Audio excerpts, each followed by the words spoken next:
So what does the future of Wuthering Waves look like? This has been a question that's been on a lot of players' minds as we've been through the first couple of updates, and now we're up to the release of Changli. Now, Changli has been an amazing character. Honestly, her abilities just look amazing, and the overall damage has been pretty decent. But people are wondering, well, how can they top a character like Changli, and, what are they going to do in the future to improve the game? Well, Kuro Games have actually replied to us and given us a whole breakdown of what they're going to be doing in the future for the game, and it's just really great to see. And obviously, we've got zhezhi and Zhang Yao coming out soon, and honestly, I think this advertisement for it is great. As you can see here on the Twitter banner, they've literally left like a blank canvas, and obviously, as zhezhi's character is a kind of painter, she's slowly painting on the canvas, which is just super nice to see.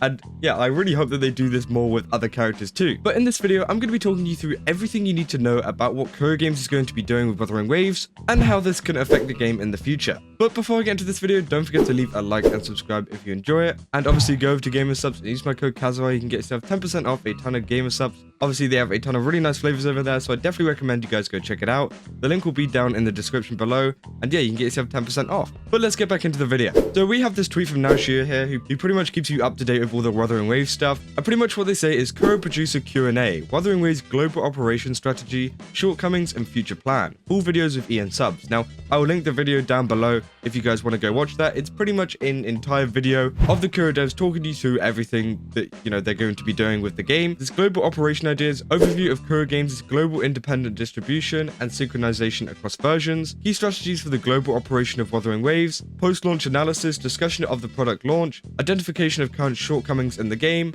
and then future plans, general thoughts and directions for future development and improvement to Wuthering Waves. Now, obviously, global operations, they are kind of talking about how they're going to make the game better for a lot of us over here, because as you know, Kuro Games is based in China, and a lot of gacha games do just tend to pander to the Chinese audience, which is completely fine if they want to do that. But again, it feels like a lot of the global audience feel left out, and it's really great to see that they're trying to, improve the overall global experience for everyone. And they even mentioned stuff about synchronization, so maybe we're going to see like banners coming out at a more similar time, because I know a lot of people have been struggling with that, especially in other gacha games too. People have been like, why is my banner coming out like 16 hours later than the guys over in Asia or something like that? People have been very annoyed about that. So again, this would be a very nice fix to see.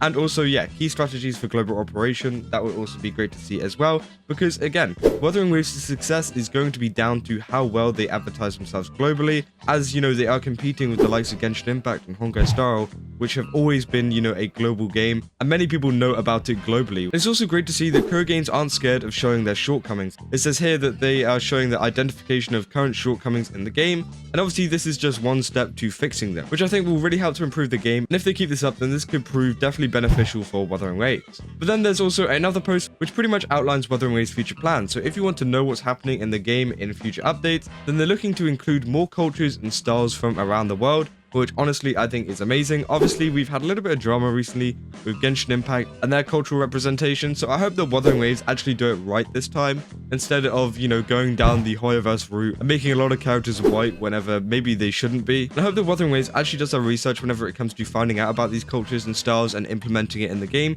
because it would be great to see in the game, and obviously a lot of people agree with that, but also it is very easy to mess up, as we saw with Genshin Impact. They also want higher interactivity and immersive experiences, which honestly I think is great too. Obviously, immersive experiences are very good for getting the audience kind of engaged in the story and also just the game in general. So yeah, I think that will definitely help the game overall. More compelling character development, which again will be a super good update, as a lot of people were kind of disappointed in the recent stories with Changli and Jinshi. They were saying that the characters just weren't really developed that much, and that, and that the overall story just wasn't too developed, which again, more compelling character development will definitely fix that issue, and hopefully we'll see that in the upcoming story soon. And then the next one being better academic satisfaction of content preferences for users worldwide. Now that's a little bit of a mouthful to say, but pretty much what they're saying is that they want to improve localization and just how the game works across different countries. As you know, Wuthering Waves have had a few issues in the past with their localization and overall translation, so it seems like they're definitely wanting to improve that. Obviously, we had the issue with the Japanese sword, where people were buying this sword thinking it was one thing, but it's actually translated wrong,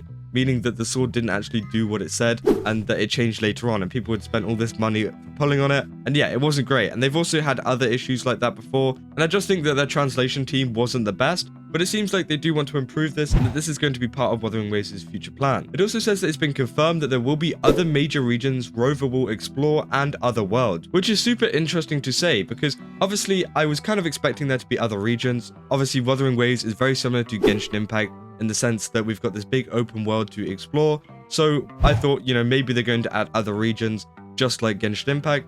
And yeah, it seems like they're definitely going to be doing that, and I'm super excited to see what kind of cultures and stuff they can fit into that, and see if they can just do a better job of it, because again, it will expand the world even more and get you more immersed in the story like Wuthering Waves are wanting to do. But other worlds is actually kind of interesting because obviously, we've been stuck on one world here, and I never really considered the possibility of us going to a different world. Obviously, we've had a couple of trailers of us like floating in space and stuff, so it seems like there is some kind of concept of space and stuff like that and different worlds. So maybe we'll see us go to a different world, which will be absolutely amazing. I hope it's not just like some kind of like dreamscape or something like that, like we've had in other games, where it's not an actual planet or something like that. It's just some kind of like figment of your imagination, or like someplace still kind of on Earth, but still kind of not on Earth. I hope that we just literally just go to another planet at some point, because honestly, I think that would be super cool. And apart from like Honkai Star Rail, we haven't really seen that in other games, which again, will be super exciting to see. And it kind of makes the world a little bit more 3D in a sense, because obviously with Genshin Impact, we've just got regions across a world.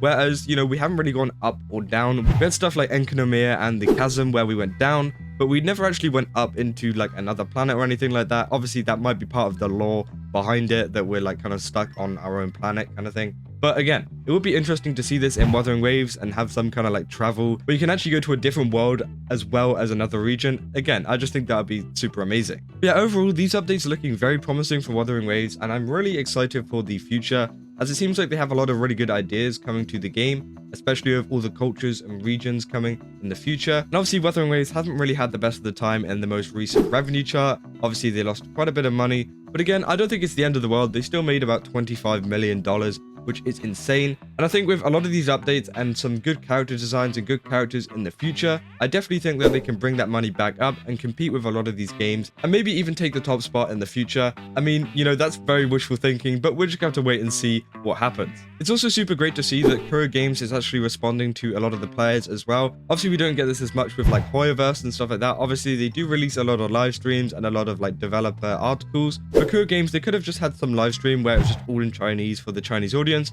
but they've actually tried here by including EN subs, which is just amazing for us who, want to know more about the game without having to go through someone else to translate it for us. So again, super useful that they have actually included some EN subs here, and that they want us to, be involved in this game, because it seems like Kuro Games do want the global audience to be involved in Wuthering Waves, whereas a lot of other gacha games don't. There are so many gacha games out there that just really want the Chinese players playing, and that they don't really care about global. Global is just an extra source of revenue to them, and they pretty much just don't matter, which again isn't great for the people that play those games globally. But with Wuthering Waves, it seems completely different, and it seems like, Kuro Games actually do want our feedback and do want to listen to us, which is a little bit different from some of the other maybe Hoyoverse games that are out at the moment, which tend to listen to the Chinese audience a little bit more. So again, super amazing updates here. I can't wait to see what they're going to bring in the future, and what kind of updates we're going to see, in the couple months, in a year's time or whatever, to see, how much this game will develop and how much this game will grow, because this is still a new game at the end of the day.